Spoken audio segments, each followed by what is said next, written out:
Hello, everyone. Welcome to Wellness Works. Health doesn't have to be confusing. I'm here to break down common health problems and practical interventions so that you can make smarter decisions about your health and well being.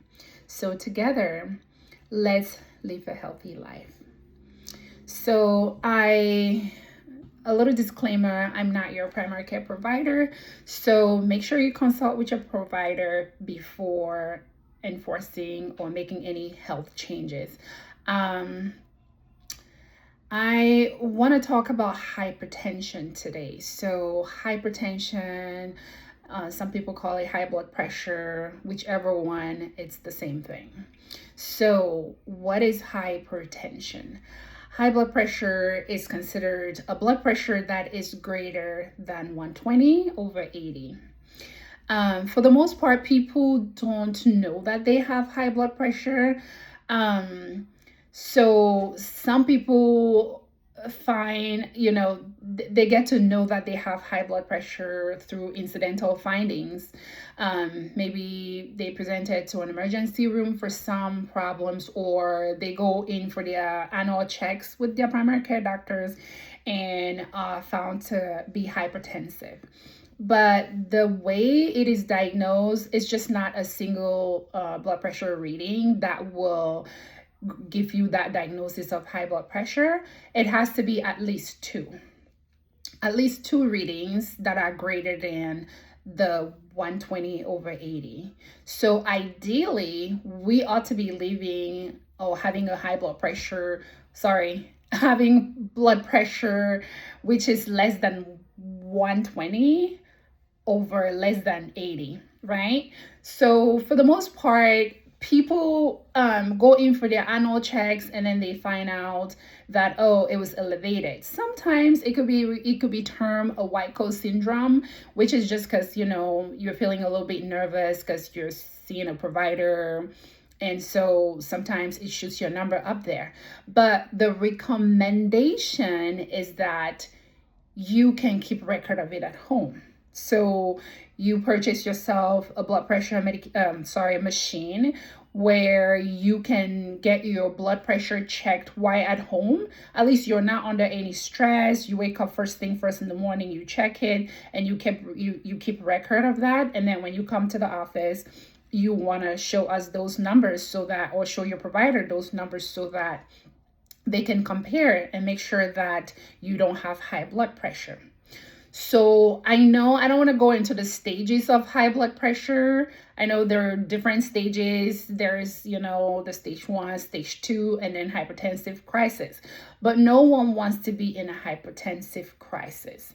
So for the most part, symptoms, it is somewhat asymptomatic in some people. So the only way some people have a clue that something is wrong, like maybe just with lots of headaches. They've been having headaches, and sometimes, of course, when we have headaches, what do?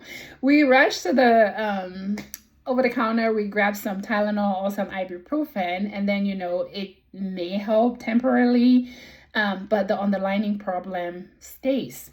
So what we need to be doing is we need to be doing an annual visit that is at least once a year. You're showing up to your primary care doctor just to get a baseline of how your overall health, what your overall health looks like. So where they're doing lab work, and usually the initial thing when you go into the office is like they want to check your blood pressure, right?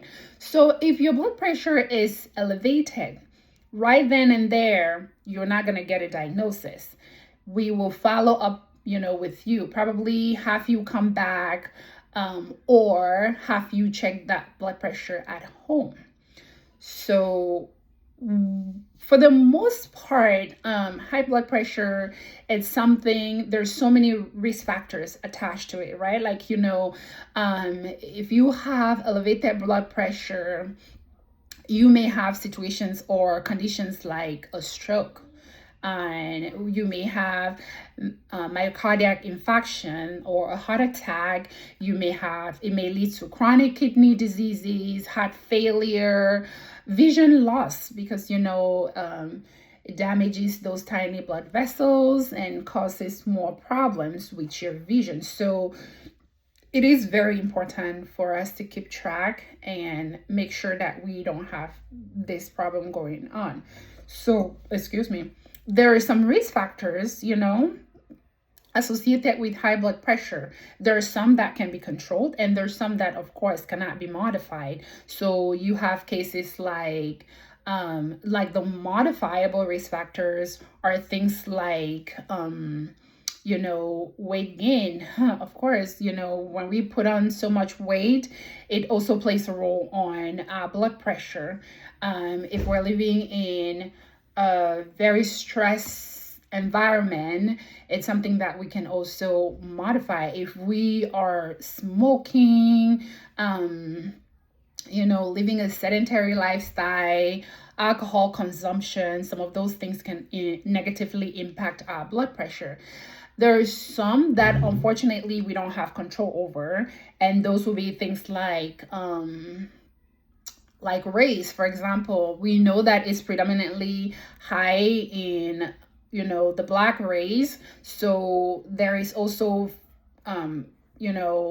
risk factors like age. The more we're getting older, vascular system is getting more resistant, it's not that elastic, and so predisposes us to hypertension. But because we don't have control over the risk factors that we cannot modify, however, those modifiable risk factors, we can actually make some changes to kind of help.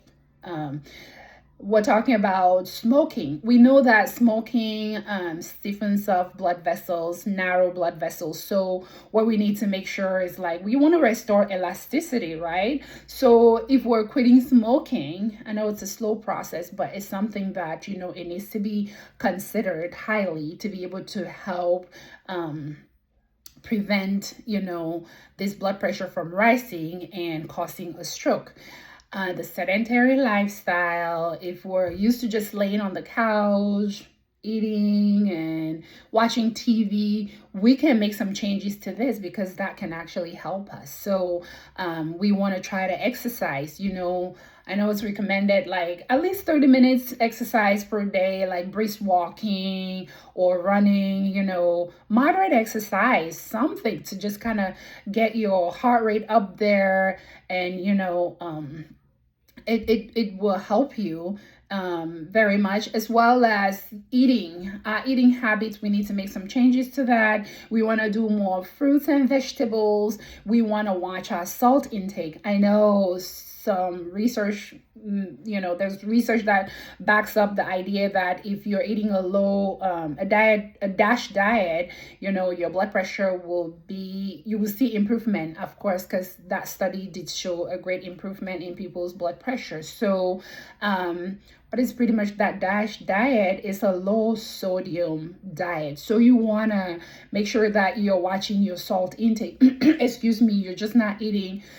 When you're purchasing meals or food items, you want to be able to watch or read labels, because sometimes we just grab frozen things. We don't know that those are very high in sodium. We also purchase these chips, all this processed food. We want to make sure that we're reading those labels and watching out for those, because those can negatively affect blood pressure. So as long as you're incorporating healthy habits, eating healthy, exercising on a regular basis, it has to be consistent, and of course, checking your blood pressure on a regular basis, that would help.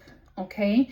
And so, overall, I know that there is the medication aspect of things, because there's sometimes people can make all these changes and it will lower the blood pressure some, but not to a level, a desired level, or a healthy level.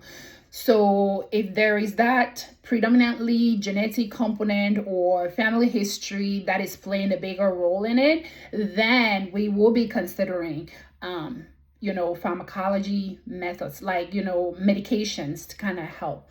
So there is high probability of people making lifestyle changes that can help improve their blood pressure. But for today, we're just gonna discuss about those measures, like these lifestyle changes, weight loss, healthy eating, low salt, low sodium diet, cutting back on alcohol, reducing our stress level, and then making sure that we're sleeping, because sleep also, when you're sleeping, your body kind of repairs. So getting at least 7 to 8 hours sleep each night, it's also key factor in lowering this blood pressure. So for the next video, we will be discussing pharmacology or medication actually that would help improve blood pressure. So stay tuned and keep your questions coming. We will be discussing medication and other measures that can actually help us. Okay, thank you for watching. Together, let's stay healthy.